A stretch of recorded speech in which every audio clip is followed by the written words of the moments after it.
Aujourd'hui, c'est le jour d'inauguration pour cette salle ICE proposée par le CGR à Tarbes, mais pas que, on va le voir dans un instant. Déjà, c'est quoi le concept d'une salle ICE?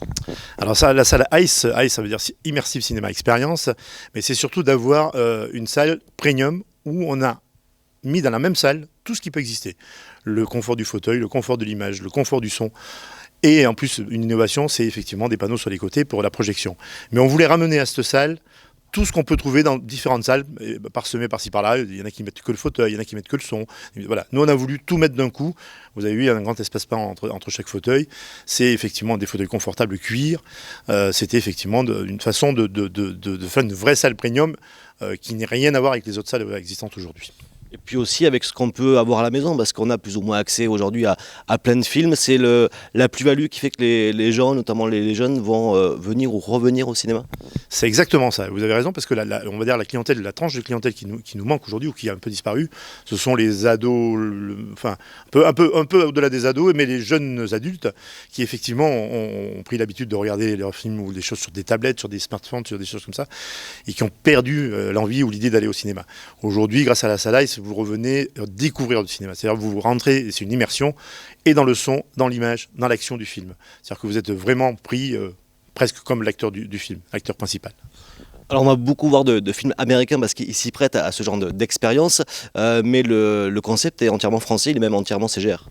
Il est entièrement CGR, il est breveté CGR, il est français totalement puisque le fauteuil a été dessiné par une collaboratrice du groupe, le fauteuil est fabriqué dans le Jura, les installations techniques sont faites par une société qui est de Nantes, les panneaux sont faits par Philips, et vous avez la post-production, puisqu'il y a une vraie post-production sur les films qui est faite à La Rochelle chez nous, donc oui c'est un concept bleu, blanc, rouge et très français et fier. Parler de post-prod parce qu'il y a un travail qui est fait justement, ces écrans lumineux qui sont autour de nous qu'on va voir, mais aussi le son est retravaillé pour ces projections-là.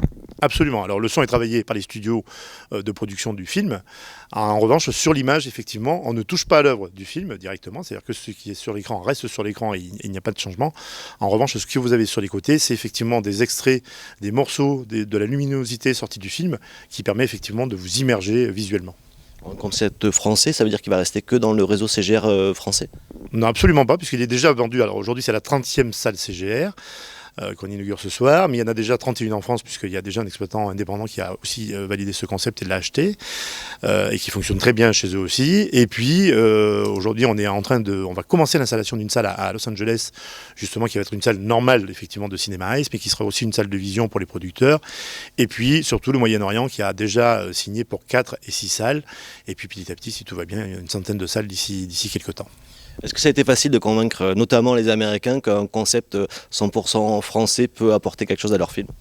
Non, il faut savoir que le concept n'existant pas, il n'y avait pas de garantie de résultat, donc il fallait qu'effectivement on puisse d'abord proposer le concept et après trouver les films, parce qu'on ne pouvait pas faire l'inverse. Et quand on a eu quelques salles de préparées et de faites, on a effectivement convaincu un réalisateur qui s'appelle Luc Besson, tout simplement, que tout le monde connaît, mais qui a une très bonne aura aux États-Unis et qui nous a permis de sortir son film Valérian dans ce format-là. Ça a été un grand succès et depuis on a effectivement pu, grâce à ça, convaincre d'autres réalisateurs, producteurs et surtout des majors américaines. Effectivement, ce sont des films d'action, des films d'aventure, des films où il y a effectivement beaucoup de choses qui se passent. On parle de films américains, mais il y a aussi quelques films français comme Taxi et tout, qui ont été aussi dans ce format-là. Pour en revenir et conclure sur le cinéma de Tarbes, c'est un gros investissement, combien d'investissement? Et puis en même temps, en plus de cette salle, il y a le cinéma qui a aussi pris un petit coup de fraîcheur. Exactement. L'investissement sur la salle, c'est 1 million d'euros. Et on va dire que entièrement sur le bâtiment, il y a eu 1 500 000 de mis, puisqu'effectivement, on a un peu rafraîchi le bâtiment. Il en avait un peu besoin. Ça fait quelques années qu'il était ouvert.